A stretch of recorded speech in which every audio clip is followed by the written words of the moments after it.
प्रिय दर्शकों, बुध का महाराजयोग भद्र नामक पंच महापुरुष राजयोग बनने वाला है। इसके साथ ही साथ बुध दो अन्य ग्रहों के साथ कुछ विशिष्ट योग बनाने वाले हैं।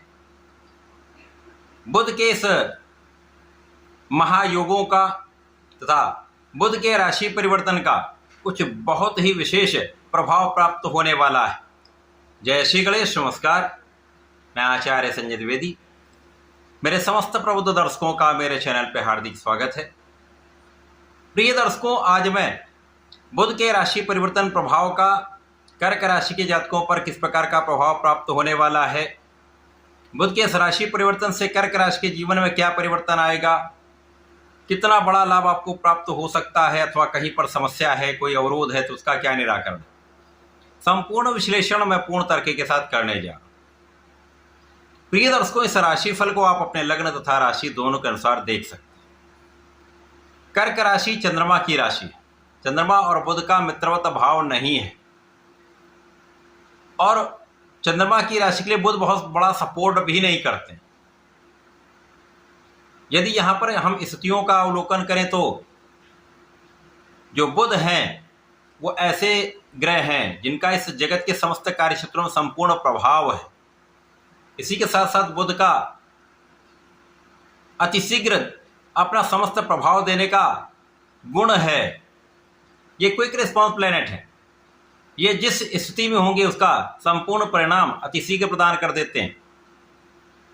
अब ये बुध वाणी के कारक हैं, बुद्धि के कारक हैं, शिक्षा के कारक हैं, गणनाओं के कारक हैं, गणित के कारक हैं, स्टैटिस्टिक्स के कारक हैं, आपके व्यापार के कारक हैं। अब व्यापार छोटा भी हो सकता है, व्यापार बड़ा भी हो सकता है, तथा कला क्षेत्र के कारक बुध हैं।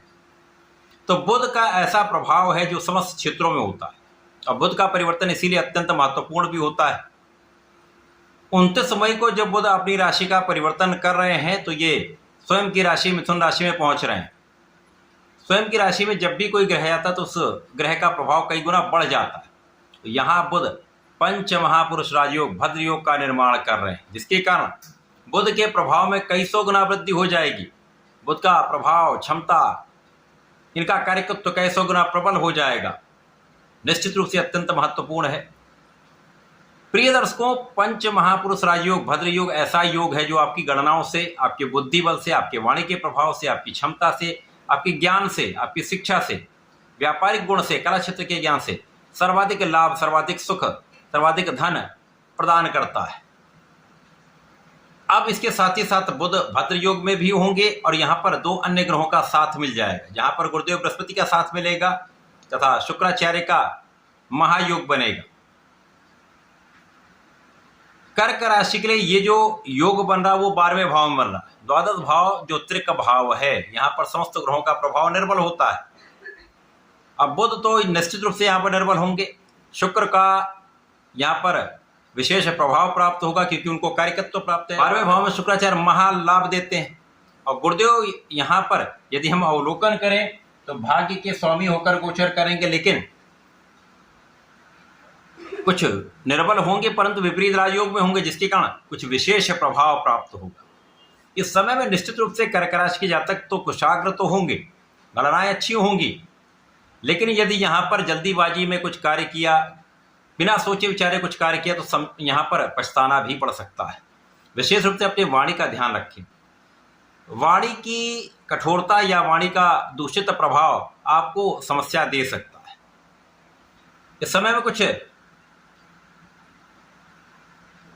एलर्जी की समस्या हो सकती है, मौसम के कुछ रोग हो सकते हैं, भोग विलास की अधिकता के कारण रोग का आगमन हो सकता है। अतः यहाँ पर आपको बहुत ध्यान देना होगा। भोजन पर नियंत्रण, व्यसनों पर नियंत्रण, भोग विलास पर नियंत्रण 100% करना होगा, क्योंकि यहाँ पर लक्ष्मी योग भी बन रहा है। तो धन का आगमन तो आपके पास निश्चित रूप से होगा।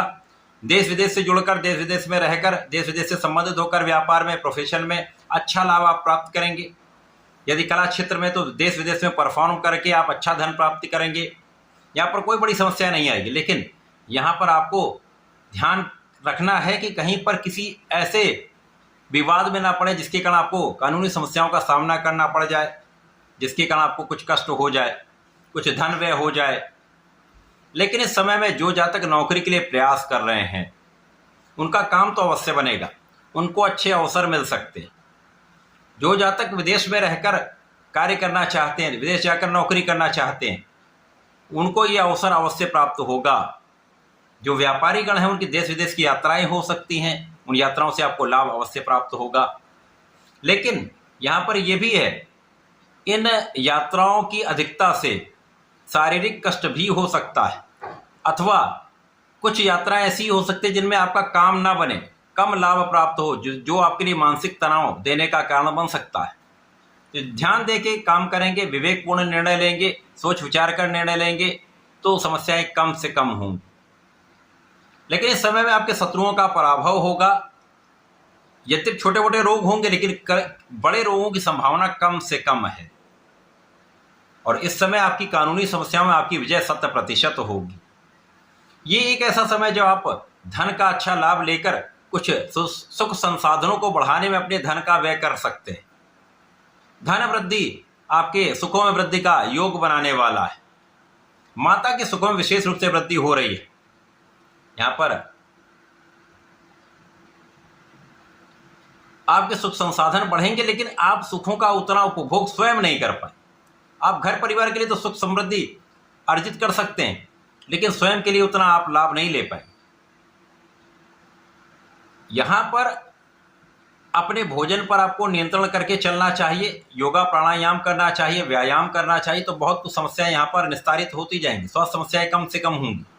इसी प्रकार से यदि आप अपने कार्यक्षेत्र में निष्ठा के साथ काम करते रहते हैं, सोच विचार कर निर्णय लेते रहते हैं, क्योंकि राहु की दृष्टि का प्रभाव भी है और राहु की दृष्टि का प्रभाव कहीं ना कहीं भ्रम उत्पन्न करता है, क्योंकि गुरुदेव तो 2-3 दिन के बाद राशि परिवर्तन कर लेंगे। उसके पश्चात बुध पर और शुक्र पर राहु की दृष्टि का प्रभाव होगा। तो यहां पर यदि आपने मन को संतुलित कर लिया, भ्रम से आप बचते रहे, बुद्धि बल का उपयोग किया, तो राहु आपके बुद्धि बल को कुशाग्र कर देंगे। तो यहां पर निश्चित रूप से आप बड़े लाभ ले पाएंगे और विदेश से संबंधित होकर तो बड़े लाभ ले पाएंगे। जो जातक विदेश जाकर पढ़ाई करना चाह रहे हैं, उच्च शिक्षा लेना चाह रहे हैं, उनका ये काम बन सकता है। ये समय अच्छा है। इस समय में कुछ चीज़ों का आपको ध्यान देना होगा। अब स्वयं की राशि में बुध है तो कहीं ना कहीं उसका प्रभाव तो आपको मिलेगा। व्यापारिक भाव आपका अच्छा रहेगा, बुद्धि बल आपका श्रेष्ठ रहेगा। यदि जल्दीबाजी नहीं की तो आप भ्रम में नहीं पड़े। इसी प्रकार से यदि इस समय में आपने स्वास्थ्य को नियंत्रित कर लिया, योगा प्राणायाम करते रहे, तो परिश्रम भी आप निरंतर करते रहेंगे। और यदि आप परिश्रम करते रहे तो लाभ भी निरंतर आपको प्राप्त होता रहेगा, बड़ा कष्ट नहीं आएगा। इस समय में आपके भाई बहनों का सहयोग मिलेगा, अच्छे मित्रों का साथ निश्चित रूप से मिलता है। लेकिन कुछ ऐसे मित्र होते हैं जिनके कारण आप समस्या में भी आ सकते हैं, तो ऐसे मित्रों का चयन करके उनसे दूरी बना लीजिए, आप समस्याओं से बच जाए। तो इस समय में आपको नियमित रूप से भगवान गणपति की आराधना करनी चाहिए।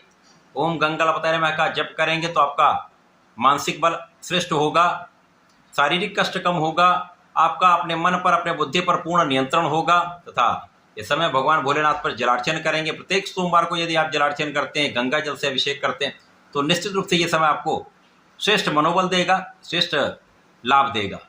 तो ऐसा करके इसका उपयोग करें। धन्यवाद, नमस्कार।